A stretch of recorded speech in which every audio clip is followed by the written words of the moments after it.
From the mud to the rise, yeah, we built it on the grind. Trench talk, real talk, leave the fake ones behind. We don't fold, we don't break, every move we define. It's the code from the trenches where the real ones align. Aight, let me break it down savage style. Real greasy so folks feel it in their soul. Yo, picture this. You sitting in that cold ass cell thinking you finna touch pavement, right? Lawyer hype, family praying, and boom. Judge call your name for that bond hearing. You stand up, chest poked out like, yeah, I'm out of here. But nah, fam, that's when Uncle Sam hit you with that surprise motherfucker and slide fresh paperwork across the table like it's a Uno reverse card. New charges, new dirt, shot you ain't even know you did. Or even worse, stuff you thought was buried. And just like that, bang. Judge say, nah, sit your ass back down. Same play they ran on Lil Durk. Folks thought he was out of there. Label put up bread, house, probably a yacht too, but nope. Feds ain't moved. Why? Cause in federal court, money don't talk.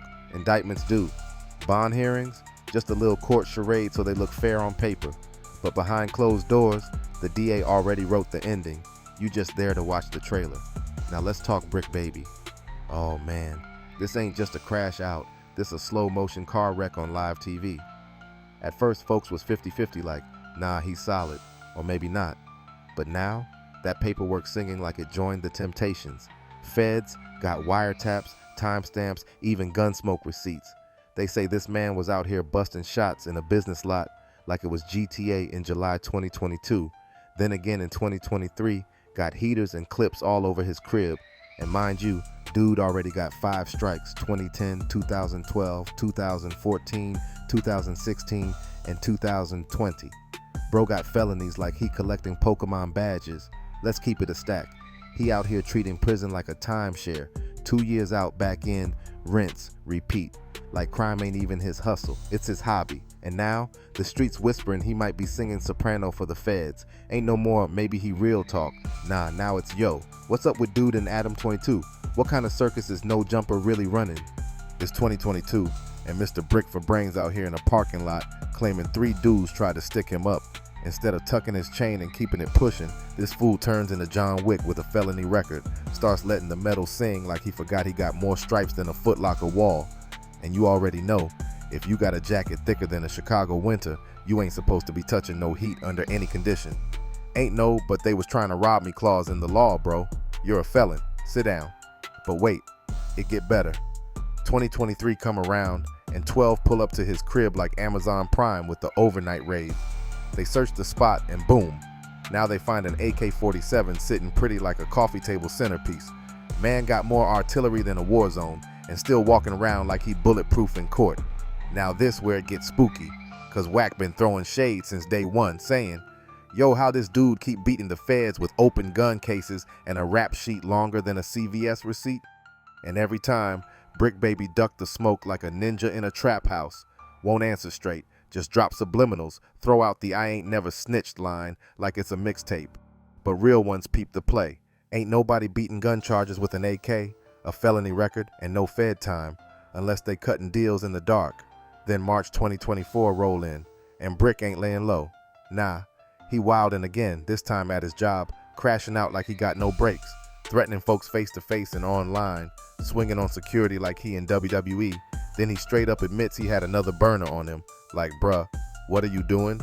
This ain't Call of Duty, you not spawning with new weapons every level. But he wasn't done. Nah, March 2025, day before they slapped them fresh cuffs on him, Brick pulls up on a live stream podcast face to face with a dude he previously threatened to delete. Like homie really looked this man in the eyes on camera and pulled the tool out like it was story time at kindergarten. Who does that? Oh, and that podcast meltdown on No Jumper? Legendary, but not in a good way. This man aired out the whole hood, dry snitched on his own set, and barked on security like they owed him child support.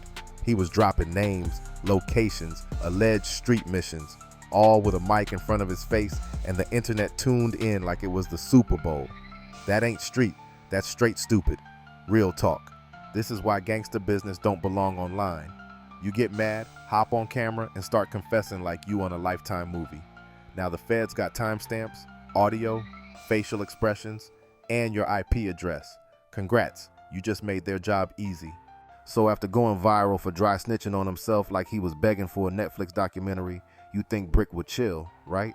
Nah, my man doubled down on dumb. He was still out here trying to prove he's the baddest demon in the room, but forgot one thing. Real wolves don't bark on camera.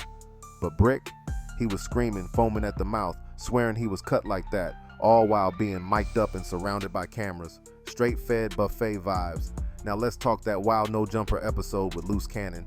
Bro walked in that joint already geeked, probably sipping demon juice, chest puffed, ego on 10, and gun on hip like he in a western standoff. And guess what? He made sure the whole world saw it. Leaned back like a corny action movie villain just to flex the toolie. What he didn't know? The feds was tuned in like it was a pay-per-view. That was strike 3. First the parking lot pop-off, then the AK in the crib, now this little live stream host to flex, all while being a known felon. You can't make this up. Now here's the kicker. Ain't no weapons allowed on that set. So how did bro walk in, heat on him, camera rolling, and everybody just let it ride? That whole thing smelled funny from the jump. Like either Bricc thought he was untouchable, or somebody wanted to see him crash live on air. Either way, my man walked into the lion's den wearing BBQ sauce and dared him to bite. And when the feds finally scooped him up, they threw the whole bookshelf and library at him. Said he ain't learned nothing, denied bond, and basically called him the boogeyman with a Wi-Fi password.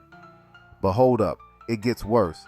They said he pulled a blammer on his baby moms in front of his own kid. Like, how do you go from daddy daycare to Scarface in 2 seconds? And guess who was listening? Uncle Sam on Wiretaps with popcorn. According to the docs, his baby moms told them feds, "This fool waved the thing at me right in front of our daughter." And Bricc, cold-blooded, said, "I don't give a F, I ain't never cared." Bro talking like a villain monologuing in the final scene. But it don't stop there. He told someone else on them same wiretaps that he done slid on somebody before, dropped the body, then hit gym class the next day like it was just another Tuesday. At this point you gotta ask, is this dude gangster or just playing goofy? Cause real hitters move silent. They ain't posting evidence, confessing on mics, and threatening their baby moms like it's a flex. That's not solid, that's suicidal. And what did it get him? No bail, no bond, just a jail cell with his name on it and a highlight reel for the prosecution. Sheesh, he out here acting like he a main character in the Fed cinematic universe. From flexing gats on camera, to saying wild stuff on wiretaps, to possibly singing lullabies for the DA, bro turned a street legacy into a courtroom miniseries. So y'all tell me, is this dude the GOAT of crashouts or the MVP of cooperation? Either way, this movie wild, and I got front row seats. Hit the comments, slap that like, share it with your cousins, and subscribe before Bricc snitch on the algorithm too. I'm out.